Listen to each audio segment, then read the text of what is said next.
in a sense, this historical crisis or this singularity that we're approaching is like a transition from a low-dimensional world, say a world of 2 or 3 dimensions, to a world of 4, 5, or 6 dimensions. This is what I believe actually happens to a human brain-mind system under the influence of psychedelics.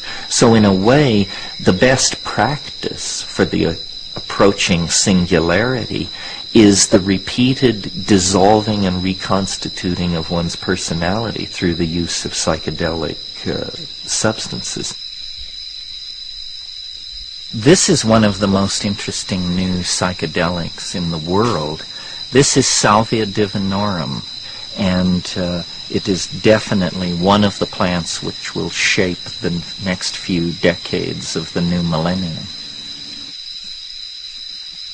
This is a coleus. It's ironic that these plants, which have been in our kitchens and in our windowsill flower beds for generations, turn out to contain psychoactive compounds as powerful as any known to science. These are not particularly interesting in terms of drugs, but they're certainly bizarre. When I take psychedelics, I always do it in a shamanic style, usually at night, usually alone, in nature if possible, and then I watch.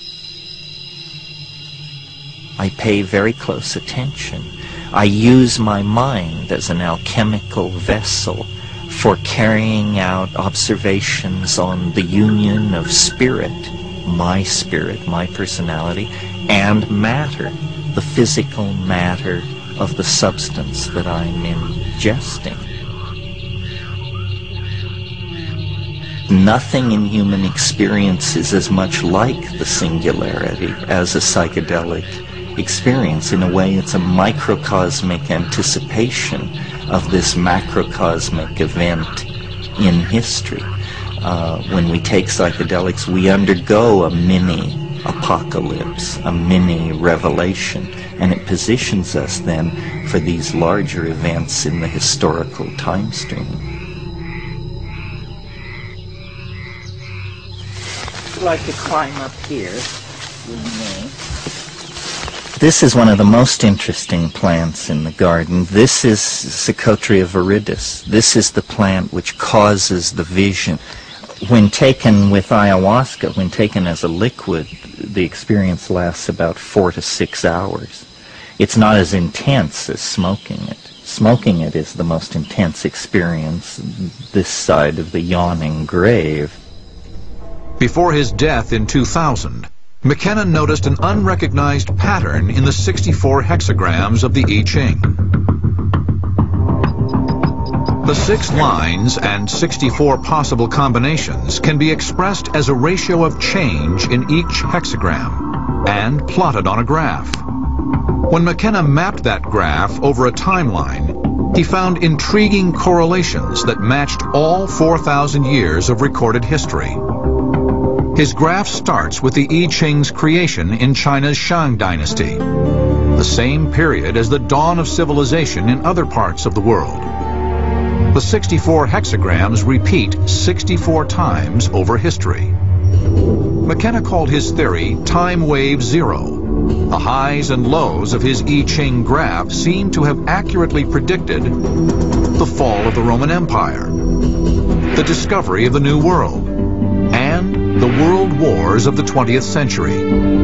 But the strangest thing of all was that McKenna's timeline came to an end on one specific date, December 21st, 2012. It was later that McKenna discovered that the Mayan civilization ended its calendar at the point of 2012. He felt there was something truly prophetic about that date. Did the I Ching from ancient China and the Mayan calendar from medieval Mexico independently arrive at the same date for doomsday? What I feel is particularly remarkable about the current time is that we have a number of prophecies that all seem to imply that something is going to happen in the 21st century. What can we expect in the coming decades? The prospects of technology appeal to people's deepest fears as well as to their highest hopes. A rational debate about the future seems no longer possible. In fact, such discussion, by definition, is beyond our human capacities. Aren't we still too human to be prepared for becoming transhuman? It is an enormous privilege to be alive right now and to be a part of this movement, and it's a very difficult time. I don't deny that at all.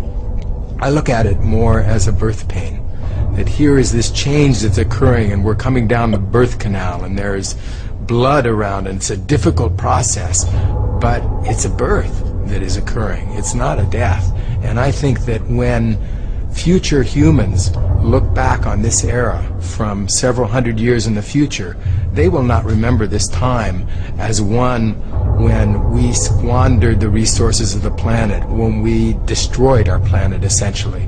They'll look at this as an extraordinary moment in time when we developed the basic technologies, the basis for their societies.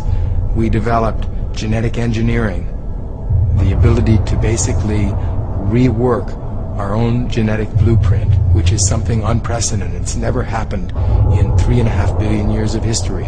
We began to move out into space. For 3.5 billion years, life, all of life, has been constrained to this thin film on the surface of the planet.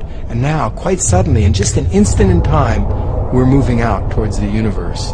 And the third thing that has occurred in our era is artificial intelligence, computers. Suddenly, non-living material is beginning to achieve a level of complexity that rivals that of life itself. So these are three things that are absolutely unprecedented in the history of life, and they're occurring now. And is it any surprise that this is something that is jarring and shaking up the environment and causing extinctions? This is going to provide the basis not just for the next 100 years, but for thousands of years, tens of thousands, if not millions of years. And I see a long future stretching out ahead.